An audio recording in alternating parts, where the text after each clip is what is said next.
Hi everyone. जैसे कि आप सबको पता है कि जो हमारा ये वीक है फुल वॉल्यूम वीक है। यहाँ पे हम जो स्टडी करेंगे फुल वॉल्यूम में करेंगे। ठीक है। तो आपको जो भी वीडियो यहाँ पे देखनी है आपको फुल वॉल्यूम में देखनी होगी। ओके। चलिए बात करते हैं चैप्टर 4 मटेरियल्स, जिसमें हम पढ़ेंगे मेटल्स एंड नॉन मेटल्स की। ठीक है। देखिए अब तक हमारे पास जो पीरियोडिक टेबल है, जो हमारे पास सारे एलिमेंट्स है, carbon, hydrogen, oxygen, sodium, potassium, magnesium, जितने भी मेटल हैं, जितने भी नॉन मेटल्स हैं, जितने भी मेटलॉइड्स हैं, है ना, वो सब कहाँ किस में आते हैं? पीरियोडिक टेबल में आते हैं। अब तक हमारे पास टोटल 118 एलिमेंट है। टोटल एलिमेंट कितने मेरे पास? हमारे पास 118 118 एलिमेंट है। और इनमें ही क्या है, मेरे पास मेटल है और नॉन मेटल है। असल में आपकी जो क्लास है यहाँ पे, आप हम पीरियोडिक टेबल की स्टडी नहीं करेंगे। हम यहाँ पे जो मेटल और नॉन मेटल है उनकी स्टडी करेंगे कि उनकी उनकी प्रॉपर्टीज क्या है, वे दिखने में कैसे है ना, वे टच करने में कैसे है, जलाने में कैसे है, स्टेट क्या है उनकी, कलर उनका क्या है, हार्ड हार्ड है या नहीं है, मेलेबल है। देखिए अगर मैं हार्डनेस की बात करता हूँ तो आपके दिमाग में आते हैं, अरे अरे हाँ हार्डनेस तो हमें पता है, अगर हम इसको पेन को अगर ऐसे करें तो हार्ड है, लेकिन अगर मैं किसी और मटेरियल को जैसे रबर वगैरह को उसको टच करूँ तो वो सॉफ्ट है ना। ये सब पता है। लेकिन अगर मैं आपसे बात करता हूँ व्हाट इज मेलिएबिलिटी की, तो आपको शायद नहीं पता होगा, डक्टिलिटी की नहीं पता होगा। ठीक है। डक्टिलिटी की भी, डक्टिलिटी के बारे में आपको भी नहीं पता होगा। ठीक है। तो हम सबसे पहले बात करेंगे वो मेटल्स की बात करेंगे कि मेटल्स की प्रॉपर्टी क्या है ना, मेटल्स की प्रॉपर्टी क्या है। मेटल्स, ठीक है। मेटल में सबसे पहले बात करेंगे हम स्टेट की। क्या स्टेट होती है? स्टेट क्या होती है मेटल्स की? देखिए सबके पास, आपके पास इस चैप्टर के नोट्स है ना, सब नोट्स है आपके में, बुक की पीडीएफ भी होगी आपके पास। तो मेटल्स आर सॉलिड। सॉलिड कैसे होते हैं? अगर आप उनको ऐसे करो, मतलब टच करोगे तो आपको फील होगा कि बहुत हार्ड है, सॉलिड है। ठीक है। जब ना, लेकिन अगर मैं आपसे कहूँ कि मेटल जो है लिक्विड भी हो सकता है। हाँ, जैसे आपने देखा होगा मरकरी है, मरकरी आपने देखा होगा। ठीक है। जो मरकरी है आपका, मरकरी है, is liquid at room temperature. कहाँ होता है, कहाँ देखा होगा आपने मरकरी? डॉक्टर के पास होता है ना थर्मामीटर, उसके अंदर भरा होता है। अब तो खैर इलेक्ट्रिकल आ गए, लेकिन जो वो सुई वाले होते थे, कांच वाले, उनमें होता था मरकरी। ओके। अब कलर की बात करते हैं। अगर मैं कलर की बात करता हूँ तो generally they are silvery in colour. ठीक है। They are generally silvery, grey और सिल्वरी। ठीक है। इनके बीच में ग्रे और सिल्वर, है ना। मेटेलिक लस्टर की बात करते हैं हम। मेटेलिक लस्टर की बात करते हैं। अब ये लस्टर क्या है ना। अगर देखो, लस्टर का मतलब होता है shine. Metal have shining surface. Metal have shining surface. आपने देखा कोई यूजुअली मेटल में क्या होता है, अगर आपके पास कोई मेटल की नई चीज है, शाइनिंग सरफेस है। अगर कोई मेटल पुराना हो चुका है, जैसे लोहा है, जड़ लग गया, अभी शाइनिंग सरफेस नहीं है, तो एक काम करो, उसको सैंड पेपर से आप सैंड पेपर उसके ऊपर अप्लाई करो। सैंड पेपर अप्लाई करने के बाद आप देखोगे कि उसकी जो चमक है वापस आ गई, मतलब वो लस्टर है ना, लस्टर है। हार्डनेस की तो हमने बात की थी। अब बात करते हैं डेंसिटी की। देखिए आप सबको पता होगा, इन सब के बाद आपसे क्या है, क्वेश्चन पूछ जाएंगे इसी वीडियो में, ध्यान रखना, और आपको उनके जवाब देने हैं। डेंसिटी की बात करते हैं। डेंसिटी, पैसे से पहले बताओ होते क्या है डेंसिटी? डेंसिटी क्या होता है?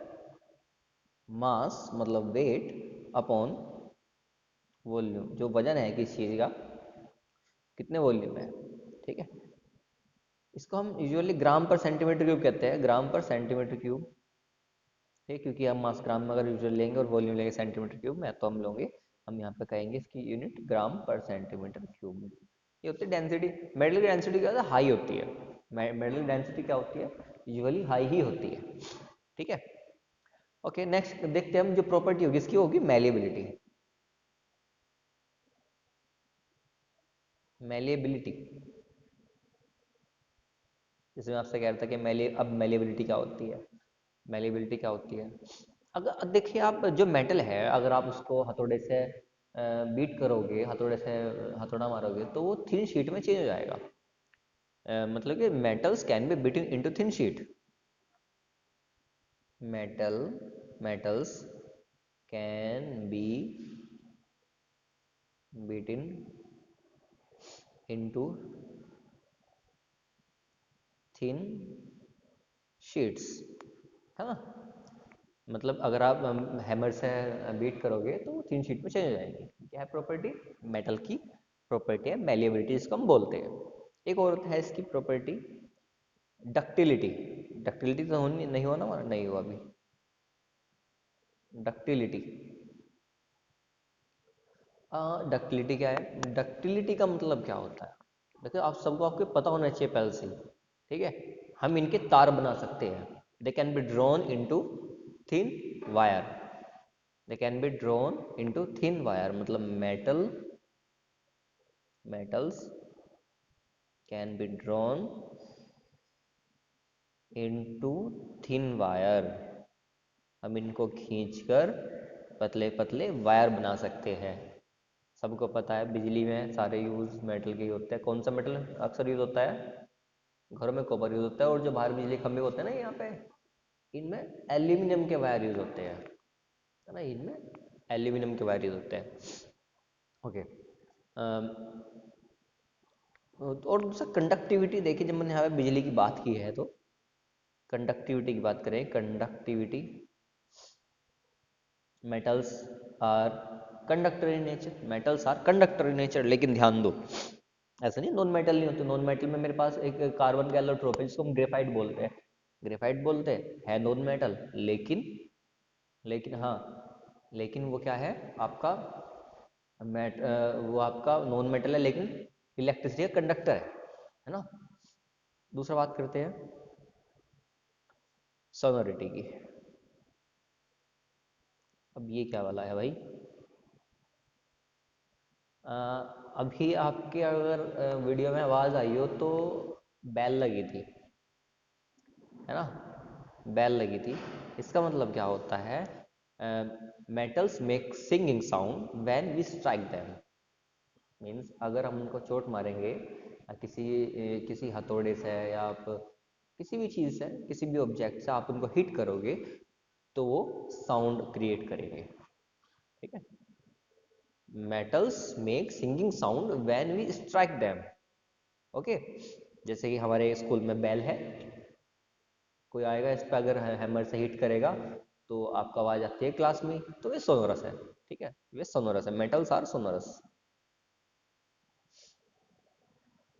मेटल सोनोरस है, और प्रॉपर्टी क्या है? सोनोरिटी।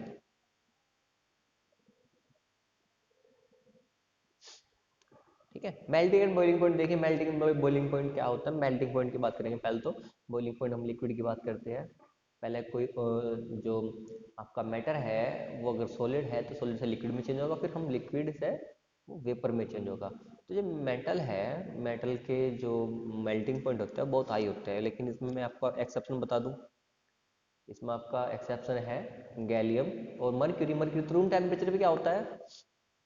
मरकरी तो रूम टेम्परेचर पे क्या होता है? लिक्विड होता है। लेकिन अगर मैं गैलियम की बात करूंगा, गैलियम का जो टेम्परेचर मेल्टिंग पॉइंट है, वो लगभग लगभग 30 डिग्री सेल्सियस है, 29 पॉइंट समथिंग है, लगभग 30 डिग्री सेल्सियस हम कह सकते हैं।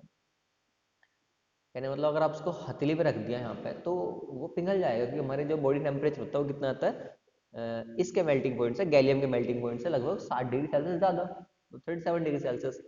ओके। अब बात करते हैं नॉन मेटल्स की। नॉन मेटल्स क्या होते हैं? देखिए, हम यहाँ पे ट्राई कर रहे हैं, जैसे आपको क्लास में समझाते हैं, थोड़ा इस तरह से समझाए, है ना? अब ये बहुत हो गया कि आपके पास पीडीएफ सेंड कर दी गई है, आप उसमें से कॉपी में लिखो, है ना? एक काम करो, आप कुछ मत करो, आप केवल जैसे आपको बताया गया केवल सुनो। ओके, केवल आप सुनो, देखो यहाँ पे क्या हो रहा है ना।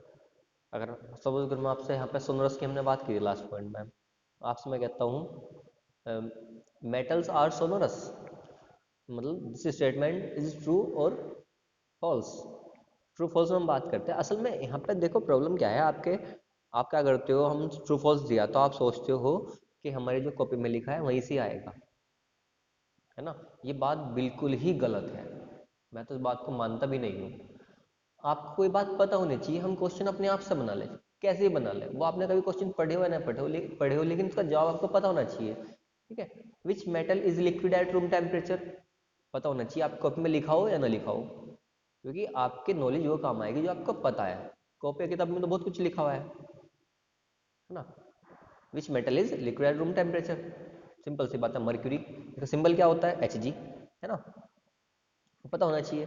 Hg जो है, जो मरकरी है, ये क्या होता है, लिक्विड होता है रूम टेम्परेचर पर। ठीक है, चलिए नेक्स्ट देखते हैं हम नॉन मेटल की फिजिकल स्टेट है। देखिए नॉन जो फिजिकल स्टेट है, मतलब स्टेट या कह लो कोई दिक्कत नहीं, फिजिकल स्टेट है। अब प्रॉब्लम ये है, मेटल तो मोस्ट ऑफ जनरली क्या थे, सॉलिड ही थे, लेकिन फिजिकल स्टेट नॉन मेटल की बात करते हैं तो नॉन मेटल लिक्विड में बी लिक्विड, सॉलिड और गैस। हमारे यहाँ पे एक हेलोजन फैमिली है,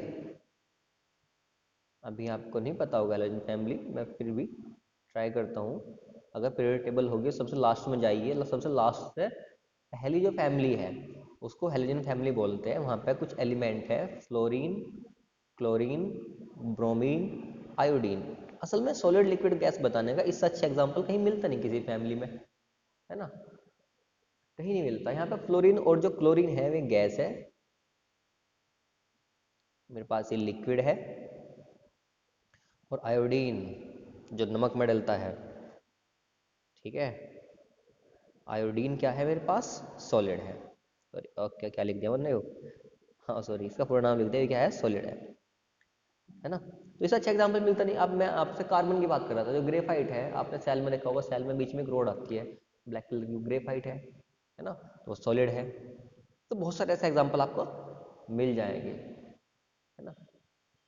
नेक्स्ट बात करते हैं लस्टर स्किन की। क्या ये लस्टर होते हैं, क्या नॉन मेटल लस्टर होते हैं। मतलब लस्टर का मतलब क्या था, ठीक है, लस्टर लस्टर का मतलब क्या था, they metal have shining surface. Non metal do not have lustre, non metal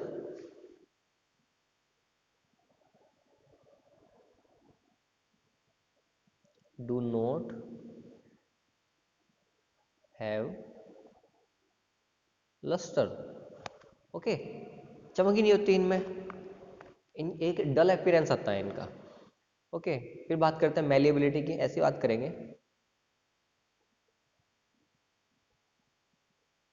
malleability का मतलब क्या था, they can they can be beaten into thin sheet, मतलब कि इनको हम हथौड़े से मार के थिन शीट में चेंज कर सकते हैं। अब नॉन मेटल के साथ ऐसा होता है नहीं, वे क्या होते हैं, क्रैक हो जाते हैं। वे क्या है, क्रैक हो जाते हैं, वे उनमें मैलिएबल नहीं है। ठीक है, तो हम लिखेंगे non metals are non malleable, non metals are non malleable. Four हम देखते हैं डक्टिलिटी। डक्टिलिटी, है ना। अब डक्टिलिटी का मतलब क्या है, पहले बात तो पता होना चाहिए। डक्टिलिटी का मतलब क्या है, हमने यहाँ पे बताया, डक्टिलिटी का मतलब metal can be drawn into thin wire. Non metal ऐसा नहीं कर सकते, नॉन मेटल ऐसा नहीं कर सकते, तो नॉन मेटल आर नॉन डक्टिल। देखो आपको पता लग गया ना डक्टिलिटी का मतलब, हम यहाँ पे दोबारा नहीं लिख रहे।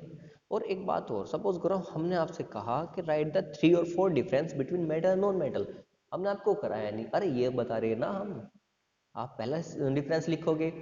अगर इधर आप मेटल लिखो, सपोज करो आप इधर मेटल लिखो, आप ऐसे लिखते हो ना, एक डिफरेंस में एक तरफ दूसरी चीज, जिनके बीच में डिफरेंस करना हो, आप ऐसे लिखते हो ना, एक तरफ एक चीज, दूसरी तरफ दूसरी चीज, है ना। मेटल नॉन मेटल, आप क्या लिखोगे, metal are solid, non metal में बी सॉलिड लिक्विड और गैस, है ना। Metals are sonorous, non metal are non sonorous, metals are ductile, non-metals are non-ductile, metals are malleable, non-metals are non-malleable। Simple है, इसमें कुछ वो नहीं, मैं चाह रहा हूँ बस आप समझो यहाँ पे। खैर कोई बात नहीं, कंडक्टिविटी, अब कंडक्टिविटी बहुत ज़्यादा इंपॉर्टेंट है मेरे पास यहाँ पे। हम डेंसिटी की बात करेंगे, हमने यहाँ डेंसिटी की बात की थी लेकिन यहाँ नहीं की, करेंगे। इनकी लो होती है यूजुअली, क्योंकि ये लिक्विड सॉलिड गैस भी हो सकते हैं, तो इनकी हम जनरली क्या बोलेंगे कि जो डेंसिटी है वो कम होगी। Okay, 5, conductivity. कंडक्टिविटी, जैसे कि हमने वहाँ कंडक्टिविटी की बात की थी, तो जो नॉन मेटल होंगे वो पुअर कंडक्टर होंगे। Non metals are poor conductor, है ना, पुअर कंडक्टर्स। अरे क्या हो गया, कंडक्टर स्पेलिंग पर जो गलत लिखी गई, नहीं गलत है। Non metals are poor conductors, है ना, ये थोड़ा फोन में यहाँ पे थोड़ा दिक्कत है। Metals are non conductor of electricity, electricity. लेकिन मैंने आपको बताया था ग्रेफाइट नॉन मेटल है, और क्या है यहाँ पे, बट ग्रेफाइट इज एक्सेप्शन, है ना। ग्रेफाइट इलेक्ट्रिसिटी कंडक्ट करता है, हीट भी कंडक्ट करता है, इसके तो इलेक्ट्रोड बनाए जाते हैं, ठीक है। और अब आपको बता दूं, चलो हम मेल्टिंग नॉन हम मेल्टिंग पॉइंट की बात करते हैं। पहले मेल्टिंग पॉइंट की बात करते हैं। मेल्टिंग पॉइंट में ग्रेफाइट ने बाजी मार ली यहाँ पे, मेल्टिंग पॉइंट में भी ग्रेफाइट बाजी मारेगा। हार्डनेस के वाले में कर देंगे हम बात। देखो ध्यान दो, अगर हम हार्डनेस के बारे में बात करते हैं, हमने यहाँ पे क्या लिखा था, हार्ड में हार्डनेस नहीं बताई थी आपको यहाँ पे। अच्छा देखो, मेटल्स क्या होते हैं, जनरली हार्ड होता है। हथौड़ा वगैरह आपने देखा होगा, पेन की नीब है यहाँ पे, मेटल की है, बहुत हार्ड है। लेकिन आपने देखा होगा डायमंड जो है कार्बन का एलोट्रोप है ना। नॉन मेटल है, मेटल तो हम कह सकते हैं, लेकिन बहुत ज़्यादा हार्ड है, बहुत ज़्यादा हार्ड है ना। ओके, ग्रेफाइट भी बहुत ज़्यादा हार्ड है, ठीक है। लेकिन जो उसकी सरफेस होती है, अच्छा सुनो, अगर मेरे पे यहाँ पेंसिल नहीं है, ग्रेफाइट भी हार्ड है ऐसी बात नहीं, लेकिन कभी कभी बहस कर बैठते हैं कोई कोई कि नहीं, ग्रेफाइट जो होता है ना वो सॉफ्ट मेटल है, मतलब उसकी जो सरफेस है हम उसको एज ए लुब्रिकेंट यूज करते हैं, सॉफ्ट है। मैं आपको बता दूं, वो उसकी स्ट्रक्चर लेयर्ड होती है, उसकी स्ट्रक्चर लेयर बाय लेयर होती है। अगर आप यहाँ पे कोई वर्क करोगे, यहाँ पे कोई वर्क करोगे तो फिसल जाएगी। आज का बहुत अच्छा एग्जांपल है, अगर आप पेंसिल यूज करते हो तो लेयर्ड स्ट्रक्चर है। अगर आपने पेंसिल को, भाई ग्रेफाइट की बनी होती है, पेंसिल को ऐसे चलाया, तो जो उसकी जो नीचे वाली सरफेस है ना, जो उसकी नीचे वाली लेयर है, वो पेपर पा गई, ठीक है। जो ये वाली बची, अब वो फिर पेपर पा जाएगी, ये वाली बची फिर पेपर पा जाएगी, जो ऊपर वाली होगी, मतलब वो लेयर बाय लेयर खत्म हो जाएगी, ठीक है। एक टाइम ऐसे खत्म हो जाती है ना पेंसिल, तो इसलिए उसकी लेयर स्ट्रक्चर है, इसलिए हम उसका एज लुब्रिकेंट भी यूज कर लेते हैं। लुब्रिकेंट कहाँ यूज़ करते हैं उसका, हम लुब्रिकेंट वहाँ यूज़ करते हैं जहाँ पे हम मोबी ऑयल को यूज़ नहीं कर सकते, या फिर मैं कहूँ जहाँ पे हम लिक्विड यूज़ नहीं कर सकते एज ए लुब्रिकेंट। देखो आपको लुब्रिकेंट का शायद मतलब भी समझ में नहीं आ रहा होगा। आप जो यहाँ पे वीडियो में जैसे फुल वॉल्यूम आप सुन रहे हो, तो आप अपने बड़ों से भी पूछ सकते हो, है ना। कोई बात अगर हमसे कुछ मिस हो गई, है ना, कोई पॉइंट नहीं समझ में आया, तो आप हमको रिप्लाई भी कर सकते हो कि हमारा पॉइंट समझ में नहीं आया। मैं आपको बता दूं लुब्रिकेंट क्या होते हैं। जैसे मैंने आपको नाम दिया, बताया, मोबी ऑयल। मोबी ऑयल को क्या चिकना होता है, मशीनों के पार्ट्स सही से काम करें इसलिए यूज़ करते हैं इसको हम। मोटरसाइकिल के इंजन में, स्कूटर के इंजन में, गाड़ी के इंजन में, सब में मोबी ऑयल यूज होता है, ठीक है। अब समझ गए होंगे आप मोबी ऑयल यहाँ पे क्यों यूज़ हो रहा, ठीक है।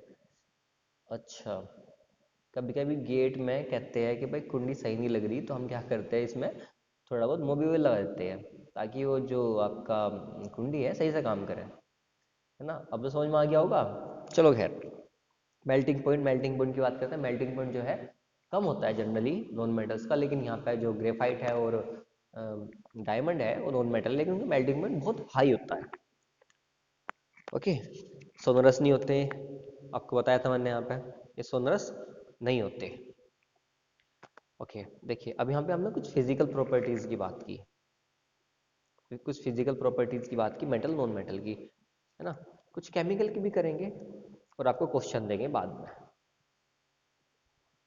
Okay, chemical properties of metal and non metal. तो हम बात करते हैं reaction of metal with oxygen की। अब यहाँ पे ऑक्सीजन मेरे पास है ये O2, है ना। ऑक्सीजन है मेरे पास और मेटल ही मेरे पास ही वाला है मैग्नीशियम। देखो आपको उसका सिंबल ही पता होना चाहिए, magnesium, magnesium oxide. Sodium, sodium का सिंबल क्या है, Na, N capital, A small, sodium. Okay, ऐसा नहीं है कि मैग्नीशियम जैसे बच्चे को कि हम कहते हैं बेटे ऑक्सीजन O से स्टार्ट रहा तो O2 ठीक है, लेकिन मैग्नीशियम M से स्टार्ट रहा तो Mg, ओके ठीक है। लेकिन सोडियम, सोडियम का सिंबल Na, है ना, सोडियम का सिंबल Na, तो थोड़ी बात हजम से नहीं होती। सल्फर का S ठीक है, फास्फोरस का P ठीक है, नाइट्रोजन का N ठीक है ना लेकिन बेरियम का Ba ठीक है, लेकिन सोडियम थोड़ा Na हजम से नहीं होती। देखिए ऐसा नहीं है, सारे जो मेटल का नाम जो रिप्रेजेंटेशन है वो इनके इनिशियल से रखे गए हैं, ऐसा कुछ नहीं है ना। खैर कोई बात नहीं, सोडियम O2 Na2O, इसका नाम क्या होगा आपका, सोडियम ऑक्साइड। अब यहाँ पे एक बात है, यहाँ पे MgO बना है यहाँ पे, और यहाँ पे Na2O बना है। ध्यान दी, यहाँ पे मैग्नीशियम की वैलेंसी क्या होती है, मैग्नीशियम की वैलेंसी होती है, सोडियम की वैलेंसी होती है 1। ये आप आगे सीखोगे, है ना। सुनो, अब मेरे पास और रिएक्शन है, मैं मेटल की रिएक्शन कराऊंगा, metal plus water, reaction of metal with water. हम यहाँ पे सोडियम की बात कर रहे थे कि सोडियम मॉइस्चर से रिएक्शन करता है, सोडियम लेते हैं पहले, और H2O। वाटर का जो मोलिकुलर फॉर्मूला है वो क्या है, H2O, ये क्या है, वाटर है भाई, ठीक है। ये क्या है मेरे पास, सोडियम है भाई। Okay, sodium water, sodium water क्या बनाएंगे, ये बनाएंगे हाइड्रोक्साइड और हाइड्रोजन गैस लिबरेट करेंगे। जैसे कि सोडियम है मेरे पास, ये क्या बनाएगा, NaOH, इसको क्या बोलते हैं, sodium hydroxide, sodium hydroxide. Okay, और क्या लिबरेट करेगा, हाइड्रोजन गैस। मैं इसको इसको एज सिंपल बनाऊंगा इस तरीके से, इसका मतलब क्या होगा, ये गैस स्टेट में है, क्या होगा, गैस स्टेट में क्या है मेरे पास, इसको बोलता हूँ सोडियम हाइड्रोक्साइड।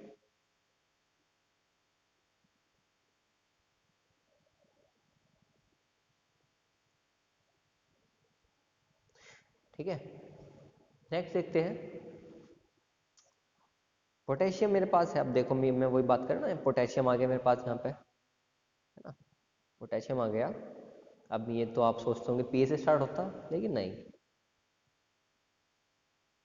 पोटेशियम K, क्या बनेगा आपका, KOH। यहाँ पे Na और K दोनों की वैलेंसी मेरे पास यहाँ पे 1 है ना, दोनों की वैलेंसी मेरे पास यहाँ पे 1 है, और OH नेगेटिव की वैलेंसी मेरे पास 1 है, तो मेरे पास यहाँ बनेगा KOH। ऐसे मेरे पास Na positive OH negative NaOH। Okay, इसका नाम क्या है, इसका नाम क्या है, बोलो, इसका नाम सोडियम हाइड्रोक्साइड, इसका नाम क्या होगा, potassium hydroxide, potassium hydroxide. Okay, sodium hydroxide, potassium hydroxide, ये रिएक्शन है मेरे पास यहाँ पे किसकी, मेटल की और वाटर की। और जैसे कि मैंने आपको बताया, जो सोडियम मेटल है, सोडियम मेटल है, कहाँ रखा जाता है इसको, sodium metal always put in kerosene oil because it react vigorously when it comes in contact with air और water। यहाँ पे असल में हमारा छोटी क्लास में जो है एयर बोलने से मतलब ये होता है, जो एयर में वाटर मॉइस्चर प्रेजेंट होता है, सोडियम उससे रिएक्शन करता है। ध्यान दो, मैं अब भी कह रहा हूँ, सोडियम जो है एयर में प्रेजेंट वाटर से रिएक्शन करता है, एयर में प्रेजेंट मॉइस्चर से रिएक्शन करता है वैगरसली, ठीक है। यूजुअली हम उसको जलना कहते हैं कि सोडियम जल गया, है ना, वो वैगरसली रिएक्शन करता है, हम कहते हैं सोडियम जल गया। ओके, नेक्स्ट देखिए, अब यहाँ पे ऐसा भी है कि ये रिएक्शन तो अपने आप हो रही है ना। कुछ रिएक्शन ऐसी है जो स्टीम करेगा, मतलब स्टीम भी H2 ही होता है, लेकिन कुछ मेटल ऐसे हैं जो एकदम रिएक्शन नहीं करते, काफ़ी देर में रिएक्शन करते हैं, काफ़ी देर में रिएक्शन करते हैं। जैसे कि मेरे पास बहुत अच्छा एग्जांपल है एल्यूमिनियम का, है ना। ये अगर आप खाली इसको H2 दोगे, वाटर दोगे तो रिएक्शन नहीं करेगा, आपको क्या देनी पड़ेगी, इसको स्टीम देनी पड़ेगी। ओके, आपको क्या देनी पड़ेगी, इसको स्टीम देनी पड़ेगी, है ना। यहाँ पे आपका बनेगा ऑब्वियसली, यहाँ पे Al2O3 बनेगा आपका।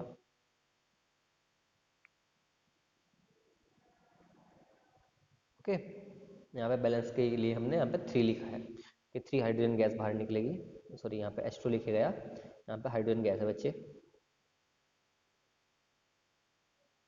है ना। यहाँ पे hydrogen gas, hydrogen gas liberate करते हैं, इसका नाम क्या है, एल्यूमिनियम ऑक्साइड।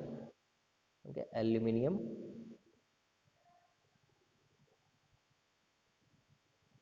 ऑक्साइड। नेक्स्ट बात करते हैं हम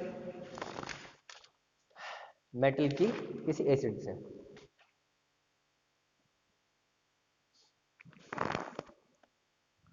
metal plus acid,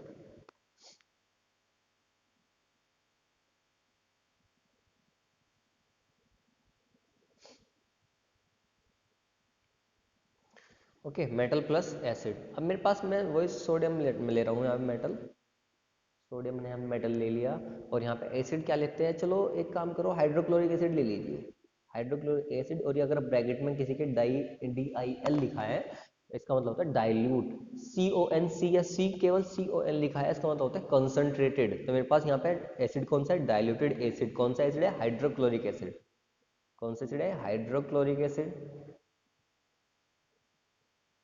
hydrochloric acid. क्या बनेगा मेरे पास, यहाँ पे सॉल्ट बनता है NaCl, और हाइड्रोजन गैस लिबरेट होती है। कौन सी गैस है, हाइड्रोजन गैस, है ना। हम यहाँ पे मैग्नीशियम लेते हैं, मैग्नीशियम, और यहाँ पर H2SO4, H2SO4 ये कौन सा, सल्फ्यूरिक एसिड, सल्फ्यूरिक एसिड। आप इसको डाइल्यूट या कंसंट्रेट कुछ भी ले सकते हैं, सल्फ्यूरिक एसिड। यहाँ पे जो बनेगा आपका, बनेगा मैग्नीशियम सल्फेट, MgSO4, ये भी सॉल्ट है ना, हाइड्रोजन गैस। इनके नाम के ऊपर चर्चा करेंगे अभी हम। ये देखिए NaCl है, ये वही सॉल्ट है जो आप खाने में डालते हो, है ना। ये कौन सा है, सोडियम क्लोराइड, क्या नाम है इसका, सोडियम क्लोराइड। ये वही साल्ट है जो आप खाने में डालते हो। देखिए, साल्ट का मतलब हमारे यहाँ पे कॉमन साल्ट का मतलब हम यही जानते हैं, लेकिन ऐसा कुछ नहीं। साल्ट का मतलब ये होता है जो पॉजिटिव और नेगेटिव आयन से बना हो। मतलब साल्ट बनता है एक पॉजिटिव मतलब कैटायंस और नेगेटिव एनायंस है, ठीक है। हम केमिस्ट्री में जब साल्ट पढ़ते हैं तो ऐसे नहीं कि साल्ट केवल NaCl, ओके। खैर कोई नहीं, इसका नाम क्या है, magnesium sulphate, magnesium sulphate, okay. तो ये आपकी कुछ रिएक्शंस थी जिससे हम क्वेश्चन करेंगे आपको वीडियो के लास्ट में। वीडियो का लास्ट ही आ गया, तो क्वेश्चन के लिए तैयार रहे। क्वेश्चन आते हैं आपके पास, देखिए आपके पास ये क्वेश्चंस है, 5 क्वेश्चंस हैं, और ज़्यादा हार्ड नहीं लग रहे। मैं चाहता हूँ कि आप इनका जो क्वेश्चन है, ये क्वेश्चन है, इनके जो आंसर है, आपको एक कॉपी मिली है, आप वहाँ पे लिखिए, ओके। नेक्स्ट वीडियो आपके पास जल्दी आ जाएगी।